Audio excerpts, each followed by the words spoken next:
Növbəti süjetimiz Vətən müharibəsində Füzuli, Cəbrayıl və Qubadlının azadlığı uğrunda gedən döyüşlərdə iştirak edən, Azərbaycanın ərazi bütövlüyü və suverenliyi yolunda canından keçən xüsusi təyinatlı qüvvələrin giziri İlyas Nəsirov haqqındadır. Döyüş yoldaşları arasında dayı ləqəbi ilə tanınan kəşfiyyatçının keçdiyi yol gənc nəsil üçün əsl vətənpərvərlik nümunəsidir.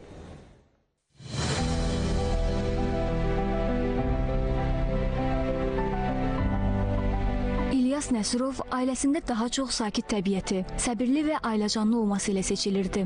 Amma vətəni, bayrağı ailəsindən də çox sevirdi. İlyas bambaşqaydı. 2 oğlum var, 2 qızım. Amma İlyas atası rəhmətə getdi.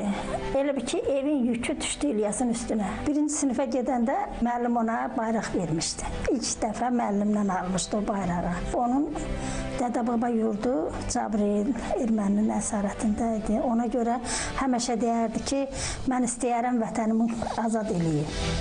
İlyas Nəsirov 2002-ci ildə hərbi xidmətə başlamışdı. Kəşfiyyat bölüyündə xüsusi təlim keçmişdi. Xidmətini başa vurduqdan sonra müdavim təlimlərinə qoşulmuşdu.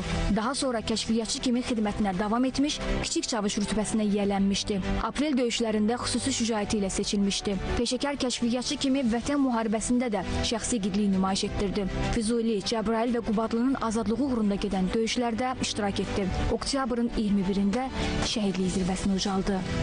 Aprel döyüşləri oldu. Göstərdiyi şücaət və qəhrəmanlıqlara görə şəxsən Azərbaycan Respublikasının prezidenti tərəfindən igidliyə görə medalla təltif olundu və onların Füzulidə görüşü keçirildi prezidentlə.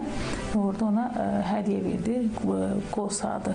Ona hörmət əlaməti olaraq dayı ləqəbi deyirdilər. İstəyir ondan yaşca böyük olsunlar, istəyir yaşca az. Oktyabrın 18-in bizə dedi ki, anam necədir? Ən birinci, ilk öncə övladlarından anasını soruşar. Dedim ki, yaxşıdır, narahat olma. Dedi ki,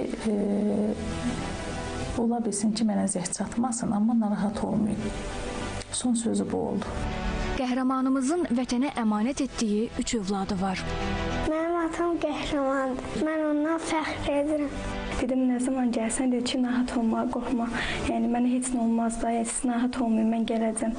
Dedim, hə, yaxşı. Sonra da atamla görüşdük, atam getdi. Sonra da şəhidlik xəbərini aldıq. Atam nəinki mənim qəhrəmanım, bütün Azərbaycan qəhrəmandır. Atalarının uğrunda canını fəda etdiyi 3 rəngli bayrağımızın bugün azad torpaqlarımızda dalğalanması onlar üçün ən böyük təsəlli və qürurdur.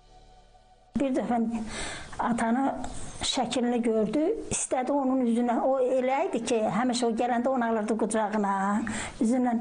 İndi şəkili görüb, ata görmür axı. Məcbur istəyirdi ki, atanın üzündən öpsün. Qalxızdıq şəkildən, üzündən öpəndən sonra evli ki, uşaq sakitləşdi. Mənə deyirdi ki, Xocalı faciəsi haqqında danış. Onun haqqında məlumat verirdim İlyasa. O sakitcə onu diqqətlə qulaq asırdı. Elə bir ki, sanki bu müharibəyə əvvəlcədən İlyas hazırlaşırdı.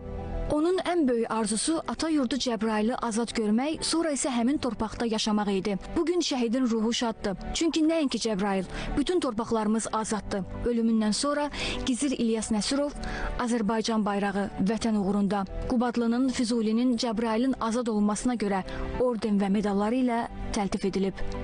Şamilə Şamil qızı Kəmran İsayev, ASTV Xəbər.